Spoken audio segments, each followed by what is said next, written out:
आप ये सोचिए ना कि जो न्यू बिगिनर होगा, उसने एकदम नया-नया पैसा एसआईपी में डाला और मार्केट बिल्कुल डाउन चला गया। उस कंडीशन में तो बहुत घबरा जाएगा। बिल्कुल, बिल्कुल सही बात है और घबराना भी चाहिए, ऐसा नहीं है।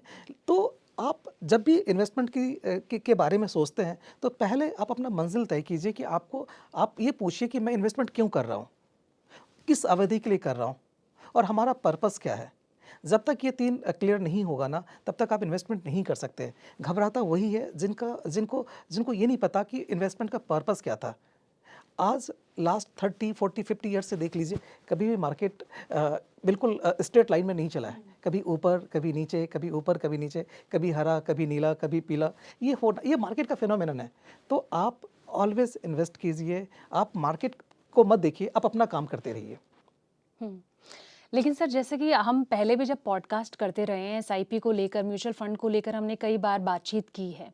आप ना एक चीज़ पर ज़ोर देते हैं, हाँ, आप एग्री हो जाएँगे कि हाँ, मैं इस चीज़ पर तो ज़ोर देता हूँ। वो ये कि लॉन्ग टर्म इन्वेस्टमेंट होना बहुत ज़रूरी है। क्या आप मानते हैं कि अगर मार्केट डाउन हो रहा है, जिन्होंने लॉन्ग टर्म के लिए निवेश किया है, वो थोड़ा फ़ायदे में रहते हैं? बिल्कुल फ़ायदे में क्यों रहता है कि अगर मान लेते हैं कि अगर आज मार्केट चल रहा होता और रिटर्न से जो आपकी एक्सपेक्टेशंस ज़्यादा थी, जितनी एक्सपेक्टेशन थी उससे ज़्यादा रिटर्न दे रहा होता, तो क्या आप उससे एग्ज़िट करते हैं? नहीं एग्ज़िट करते हैं क्योंकि आपने गोल बना रखा है कि मुझे 10 साल के बाद अपने घर को खरीदने के लिए मुझे पैसा चाहिए, राइट? तभी आप एग्ज़िट नहीं करते।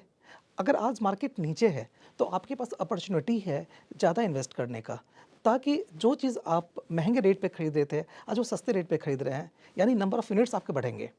तो ऑलवेज़ आप इन्वेस्टमेंट करते रहिए, बीच में मत रुकिए, क्योंकि गोल आपका 10 साल का है, 2 महीने, 3 महीने का नहीं है। ये जो वक़्त है ना, ये आराम से गुज़र जाएगा। वक़्त की यही ख़ासियत है कि वक़्त कैसा भी हो ना, वो गुज़र जाता है। आप अपने निवेश के साथ चलते रहिए, मार्केट को मत देखिए। मार्केट जब लगता है कि मार्केट में सेल है, तो निवेश को बढ़ाइए, मार्केट में जब सेल नहीं है, तो आप थोड़ा-थोड़ा परचेज़ करते रहिए, अपने मंथली हिसाब से आप परचेज़ करते रहिए। हुँ।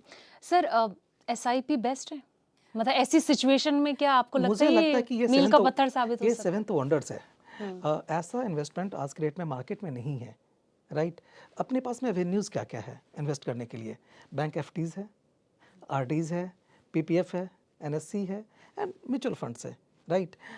अगर आप सबसे कंपेयर करते हैं, बैंक एफडीज़ में क्या रिटर्न है? 6 से 7% है, पीपीएफ में क्या है? 7% है, एनएससी में क्या है? 7% है। म्यूचुअल फंड ही एक ऐसा इंस्ट्रूमेंट है वो 12 से जो आपको लॉन्ग लंबी अवधि में 12 से 15% रिटर्न दे सकता है।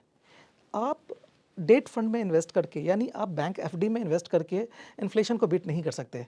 पीपीएफ में इन्वेस्ट करके आप इन्फ्लेशन को बीट नहीं कर सकते। अगर आपको इन्फ्लेशन को बीट करना है, तो आपको इक्विटीज़ में ही इन्वेस्ट करना पड़ेगा, जहाँ पे आप इन्फ्लेशन से ज़्यादा रिटर्न बना सकते हैं। हुँ। सर जैसे कि आपने कहा कि इन्फ्लेशन को बीट करने के लिए इक्विटी में ही इन्वेस्टमेंट किया जाना चाहिए। लेकिन कहीं न कहीं ये होता है ना कि मार्केट की कंडीशन पर भी तो ये डिपेंड होता है। अब जैसे आप कंपैरिज़न करें बाकी जो जितने भी आपने ये स्कीम्स जो गिनाए हैं कि अगर आपको एफडी में इन्वेस्ट करना है तो 6 से 7% का रिटर्न तो ये मैक्स है। इतना तो पता है, लेकिन अगर वो मान लीजिए कि इक्विटी में इन्वेस्ट कर रहा है, लेकिन मार्केट डाउन है तो फिर थोड़ा-सा तो झंझट वाली सीन तो रहेगा ना? नहीं, और होनी भी चाहिए। घबराना एक अच्छी बात है, लेकिन आपको जो प्रोडक्ट है, जो जिस म्यूचुअल फंड पे आप इन्वेस्ट कर रहे हैं, उसकी फ़िलॉसफ़ी को भी आपको समझना चाहिए। मार्केट के को भी समझना चाहिए, थोड़ी स्टडी भी करना चाहिए आपको कि जिस प्रोडक्ट में आप पैसा इन्वेस्ट कर रहे हैं, वो पैसा कहाँ इन्वेस्ट हो रहा है। अगर आपको ये समझ में आ गया ना, तो फिर आप कभी घबराएँगे नहीं। घबराते वो हैं जो सिर्फ़ इन्वेस्ट करके सिर्फ मार्केट को देखते रहते हैं। आपको मार्केट से मतलब नहीं रखना है। आपका जो फंड मैनेजर है, आपको उसे देखना चाहिए। जो आपके एडवाइज़र है, उनसे कंसल्ट करते रहना चाहिए कि क्या मार्केट कैसा चल रहा है, क्या चल रहा है, हमें अभी इन्वेस्ट करना चाहिए। हो सकता है कि कभी जब आपने इन्वेस्ट किया हो, उस समय वो सेक्टर बहुत अच्छा चल रहा हो, लेकिन आज नहीं चल रहा है। तो बीच-बीच में हर 6 महीने पे आपको अपने पोर्टफोलियो को रिव्यू करना चाहिए। अगर लगता है कि वो इन्वेस्टमेंट बहुत अच्छा नहीं चल रहा है, तो आपको स्विच करके किसी और सेक्टर में जाना चाहिए। जैसे अभी डिफेंस सेक्टर है, काफ़ी प्रॉमिसिंग अच्छा, सेक्टर लग रहा हुँ, है। बिल्कुल। ईवी सेक्टर काफ़ी प्रॉमिसिंग लग रहा है। तो कभी-कभी आप अपने पोर्टफोलियो को स्विच करने मतलब में कोई डाइवर्सिफ़िकेशन ये ज़रूरी है। हुँ, यस, ये बहुत ज़्यादा ज़रूरी है। हुँ। मतलब इसके क्या बेनिफिट्स हो सकते हैं सर? जैसे कि आप अभी कह रहे हैं कि ज़रूरी नहीं है कि अगर आपको एक ही जगह ही टिके रहना है, सी चेंजेस करने चाहिए। हुँ, आप हेल्थ चेकअप क्यों करती हैं? हम हमें ये नहीं पता कि हमारे शरीर के अंदर क्या चेंजेस हो रहे हैं, वो कब पता चलता है? जब हम हेल्थ चेकअप करवाते हैं, राइट? तो अगर आपका जो फंड है बहुत अच्छा रिटर्न नहीं दे रहा है, तो अपने एडवाइज़र के साथ बैठिए, उनसे डिस्कस कीजिए कि जिसमें हमने निवेश किया हुआ है, वो क्यों नहीं परफ़ॉर्म कर पा रहा है। अगर लगता है कि वो सेक्टर अभी इस समय के लिए उपयुक्त नहीं है, तो आपको सेक्टर चेंज करना चाहिए। आपको लगता है नहीं सेक्टर बहुत अच्छा है, बट अभी वो रिटर्न नहीं दे रहा है, तो आपको उसमें इन्वेस्टेड रहना चाहिए। हुँ। ठीक है, ये मतलब जैसे डाइवर्सिफ़िकेशन की हम बात करें यहाँ पर, लेकिन जो होता है ना न्यू बिगिनर के लिए आप क्या एडवाइस देंगे? क्योंकि अगर उसे इन्वेस्ट करना है और एसआईपी की एडवाइसमेंट उसे मिल रही है, तो उसको किस टर्म कंडीशन को ध्यान में रखना उनके लिए चाहिए? जो बेस्ट है ना, हाँ। आप अपने पैसे को 3 जगह इन्वेस्ट कीजिए। सबसे पहला अगर आपको 10,000 रुपए इन्वेस्ट करना है, तो 10,000 में से जो 6,000 रुपए है ना, आप निफ्टी 50 में इन्वेस्ट कर दीजिए। जहाँ आपको ब्रेन लगाने की ज़रूरत नहीं है। हिंदुस्तान के 50 सबसे बड़ी कंपनियों में आपका इन्वेस्ट होगा, राइट? 6,000 रुपए वहाँ पे एलोकेट हो गया। 2,000 रुपए आप मिड कैप फंड में लगाइए, जो हिंदुस्तान के टॉप 50 कंपनी के बाद जो 200 कंपनी है, उसमें इन्वेस्ट होगा। और 2,000 रुपए आप स्मॉल कैप में लगाइए, जो आपको हो सकता है आने वाले दिनों में बहुत अच्छा रिटर्न दे जाए। तो ऐसे में क्या होगा, आपकी जो पैसा आपने जोखिम को जो आपका इन्वेस्टमेंट जोखिम है, उसको भी आपने डिवाइड कर दिया। यानी जो निफ्टी 50 है, वहाँ से आपको तकरीबन 10 से 12% का रिटर्न आ जाएगा लंबे अवधि में। जो मिड कैप फंड है, वहाँ से आपको 12 से 15% के बीच का रिटर्न आएगा, और जो स्मॉल कैप है, हो सकता है 15 से 20 से 22% का आ जाए। तो एवरेज अगर आप देखें, तो तकरीबन 13 से 14% का रिटर्न आपको ज़रूर मिलेगा।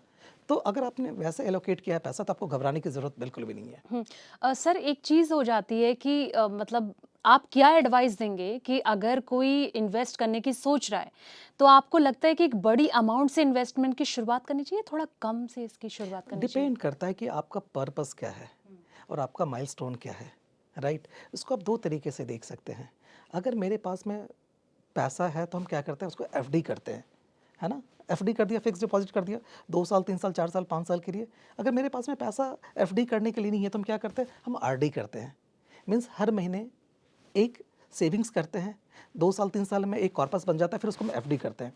उसी तरीके से अगर हमारे पास पैसा है, तो ज़रूर उसको तकरीबन 50% तो उसी से इन्वेस्ट कर देना चाहिए, क्योंकि मार्केट को कोई टाइम नहीं कर सकता कि मार्केट ऊपर जाएगा या नीचे जाएगा। आप 50% रकम तो उससे में आप इन्वेस्ट कर दीजिए, 50% अपने पास रखिए।